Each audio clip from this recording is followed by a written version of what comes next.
Bonsoir à tous et bienvenue si vous nous rejoignez dans ce nouveau numéro. Très bien, c'est un plaidoyer entendu, j'imagine, par les autorités compétentes. Monsieur le directeur général de la fonction publique, dans les défis qu'on vient d'entendre de la part des principaux responsables de centrales syndicales, il revient à la fameuse question de la réforme de la grille salariale des fonctionnaires et agents de l'État.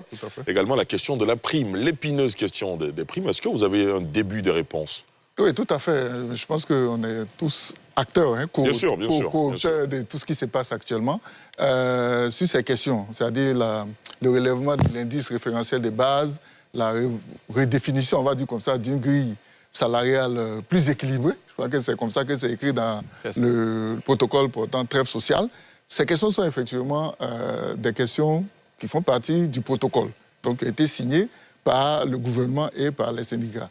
Il y avait un préalable, si je peux l'appeler comme ça, c'était la réactivation du comité consultatif de la fonction publique, qui est donc le cadre dans lequel ces questions devraient donc analyser. Et cela a été fait, je pense qu'en termes d'acquis ou de bilan, ça fait partie des bilans aussi. Ce comité a été réactivé et composé paritairement, syndicats et administration. 8 représentants de chaque côté, ça nous fait les 16. Et les travaux ont commencé justement sur ces questions qui concernent l'indice référentiel des bases et la grille équilibrée. Mais je dois dire que dans le déroulement des travaux, une question nouvelle qui n'était pas dans le protocole d'accord est venue plus ou moins détourner l'attention. Il en a parlé. Laquelle ? La question des primes. Vous avez suivi l'actualité, surtout dans le secteur de l'éducation-formation, où la question de la prime a été portée fortement par certains syndicats qui sont même allés à la grève 2 fois, dénonçant une injustice. Et ça a réorienté en quelque sorte les travaux du comité consultatif qui a dû mettre en place un comité d'experts qui devrait donc analyser la faisabilité de l'extension ou de la généralisation des primes dans notre administration. Et ce comité a été donc mis en place et qui s'est appuyé sur un cabinet, comme il a rappelé M. Nyanya Zadi, qui a donc examiné en termes donc de projection. Parce que comme on l'a dit, le tout n'est pas de dire on vous donne des primes. Il faut après assumer et sur une très longue période, pour ne pas dire à vie. Donc il est question de maîtriser toutes les projections budgétaires. Et cela est en cours. Effectivement, comme il a dit, le cabinet qui a été choisi a rendu ses premières conclusions au mois de janvier. Malheureusement, c'est un peu fort comme mot, mais ça coïncidait avec la période de dissolution du gouvernement pour mise en place des nouvelles institutions issues des élections générales. Donc ça a un peu ralenti les travaux et maintenant que toute l'architecture institutionnelle est en place, je pense que les choses vont reprendre parce que ce qu'il faut retenir, c'est la volonté affirmée et affichée du gouvernement de traiter ces questions. Il a dit, puisqu'on n'aurait pas adressé si le gouvernement ne voulait pas régler la question.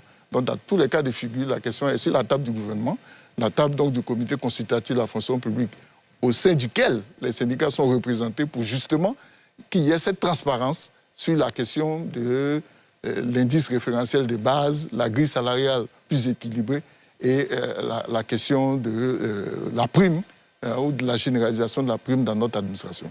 Donc ce sont des défis, comme ils l'ont dit, qui sont connus et qui sont déjà adressés. Le tout est d'attendre l'horizon favorable pour la prise des décisions et qui sera en ce moment communiquée par le gouvernement. D'accord, très bien. On a un internaute ou un téléspectateur qui nous appelle le Grand Laou. Pour lui, il demeure plusieurs défis. Bonsoir, est-ce que vous nous recevez ? Je vous reçois. Quels sont les défis selon vous, dites-nous ? Les défis sont énormes. Dans un premier temps, laissez-moi quand même saluer les acquis pour lesquels nous avons, depuis un moment donné, fait la bataille qu'il fallait. Mais aujourd'hui, avec les dispositions qui sont par nous dans le cadre du dialogue social, je pense que personne n'est blessé, mais nous avons acquis quelque chose. Cependant, ce que nous comprenons, ce que nous avons à comprendre dans différents secteurs, après la trêve sociale, il y a, dans la trêve sociale, bien entendu, il y a les dispositions dans chaque ministère pour régler les questions sectorielles. Allons-y comprendre que chaque fois que nous venons peut-être à une rencontre et c'est du réchauffé. On vient pour parler des acquis, enfin des éléments, mais pas des avancements. Est-ce que telle question que nous avons soumise lors de la rencontre passée a eu quand même une avancée? Et maintenant, c'est devenu parler des acquis. Et effectivement, nous avons renuméré les questions. Nous avons pris en compte de la part du gouvernement, c'est ce qu'on nous dit, et nous allons soumettre. Et chaque fois, nous revenons, mais nous passons des années. La deuxième trêve, nous sommes quasiment à la fin de la deuxième trêve, parce qu'en 2027, ça prend fin. Quels sont les éléments que le gouvernement met en place de façon sectorielle pour que les agents qui sont surtout dans les ministères puissent quand même obtenir quelque chose et avoir une vie reluisante? Autre chose, quand on prend de façon générale sur tout l'ensemble des fonctionnaires, tout à l'heure, Nyanya Zadi évoquait la question des primes, mais il faut quand même qu'on étende la prime à tous les fonctionnaires. Parce qu'une fois, je me rappelle très bien, monsieur le Premier ministre, il parlait de l'exode. En son temps, c'était le Premier ministre Patrick Hachi, il parlait de l'exode.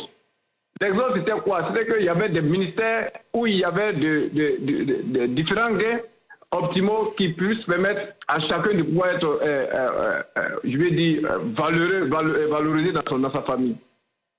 Mais ça n'existe pas ailleurs.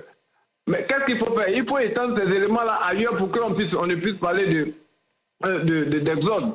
Quand le monsieur finit de passer le concours professionnel et qu'il était enseignant, finalement il se retrouve au ministère des Mines et Énergies, mais il n'y a plus d'enseignants clés en main parce qu'ailleurs il n'y en a pas. Quand le pompier civil engage sa vie pour essayer de, je vais dire, aller sauver vie, et qu'en dernier recours, quand on fait le butin, il est le dernier à recevoir la plus petite prime, mais allons-y comprendre tout cela.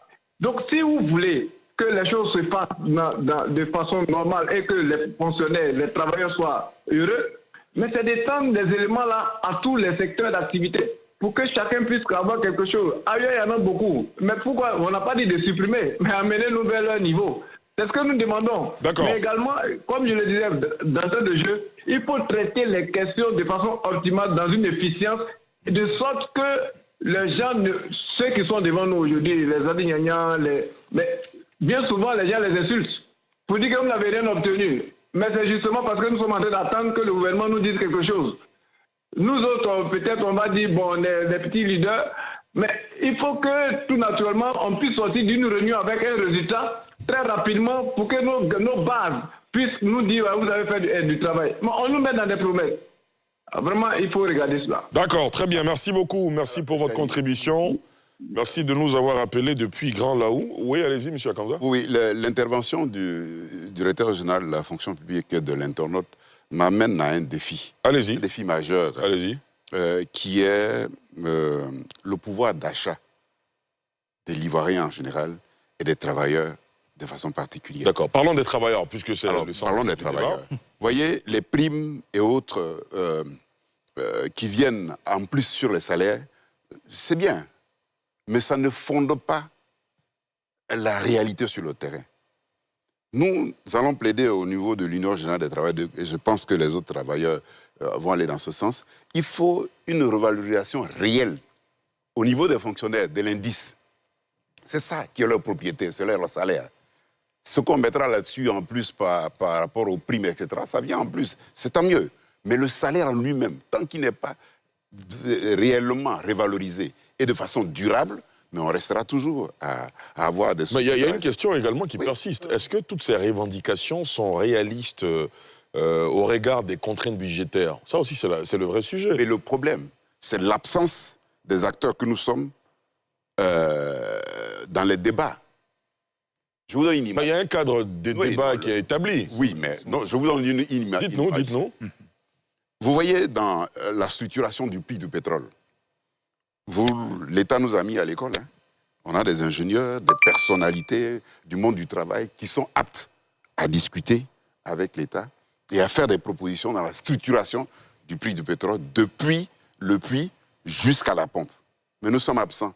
Comment voulez-vous que nous, on sache quels sont les coûts réels mondiaux et les coûts chez nous? Ça, c'est la première chose. On ne peut pas faire le bonheur de quelqu'un contre son gré.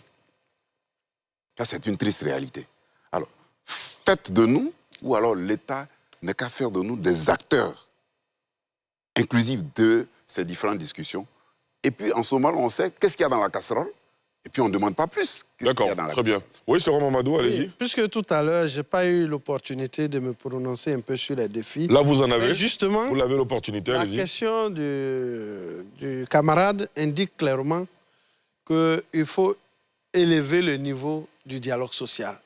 Et élever le niveau du dialogue social suppose que, comme les employeurs, le patronat de Côte d'Ivoire, à la maison de l'entreprise, il lève la collecte de données, il lève des statistiques, il fait de l'actuariat, il sort des documents de négociation, de même l'État a l'ANSAT, l'Agence nationale de la statistique, ils ont le CIRES avec eux, ils lèvent les données, ils font de l'actuariat, ils font de la prospective et viennent à une négociation. De la même manière, nous les travailleurs, on doit pouvoir avoir notre institution qui fait les mêmes choses et qui fait la prospective.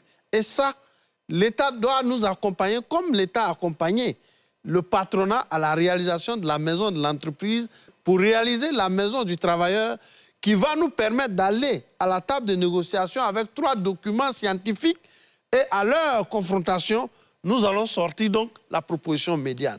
Deuxième élément, pour pouvoir répondre aux camarades, si tout cela est fait avec une question, un axe budgétaire, ça il faut le savoir. Parce que si on a suspendu les avancements indiciés avec effet financier en 1989, c'était des questions budgétaires. Nous y sommes restés dans cette situation pendant plus de 30 ans.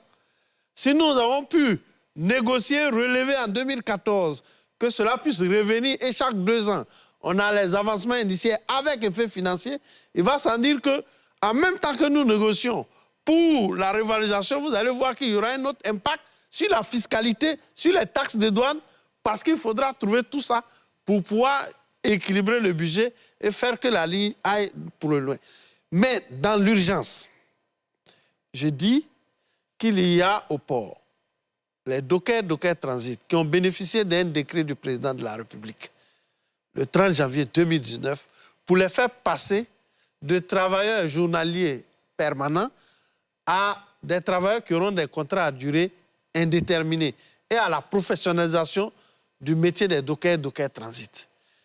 À l'intérieur de ce décret, il est prévu qu'un organe de gestion de ces dockers Transit soit mis sur place. 7 ans après, l'État doit se mettre en ordre de bataille pour instaurer cet organe tripartite où il y aura les employeurs manutentionnaires, le régulateur, l'État et les dockers Transit à l'intérieur pour pouvoir gérer les dockers pour créer l'ébullition. Deuxième élément, j'ai dit, et il y a urgence. Vous avez vu, ça moncelle dans Abidjan quelques ordures.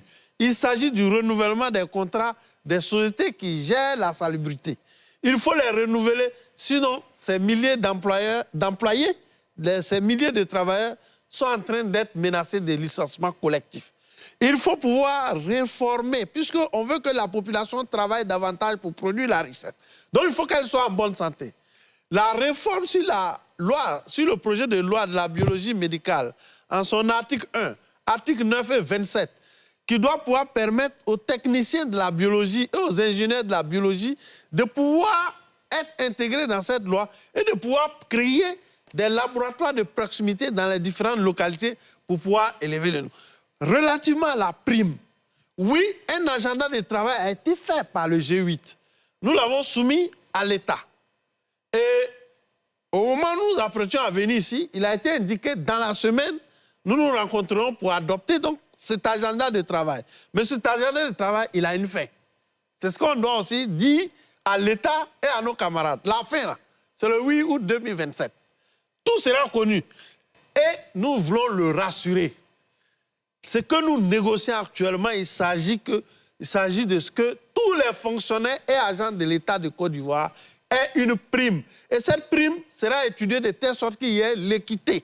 D'accord. Nous voulons le rassurer sur cette problématique et lui dire que nous sommes à la tâche et que nous saurons les représenter valablement.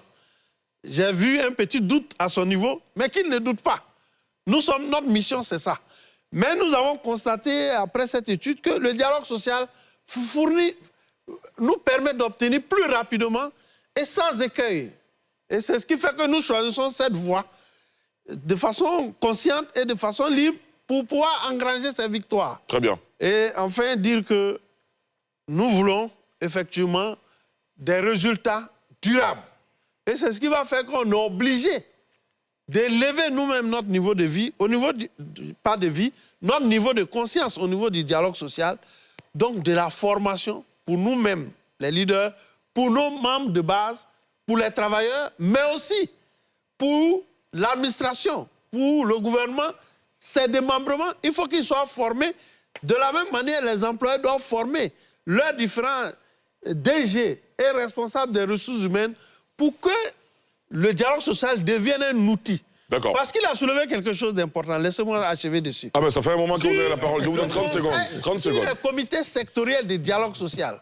Oui, il a raison parce qu'il faut sérieux. Tout ce qu'il y a comme problème à caractère gouvernance que les ministres peuvent régler, ils doivent pouvoir prendre des décisions et les régler au fur et à mesure.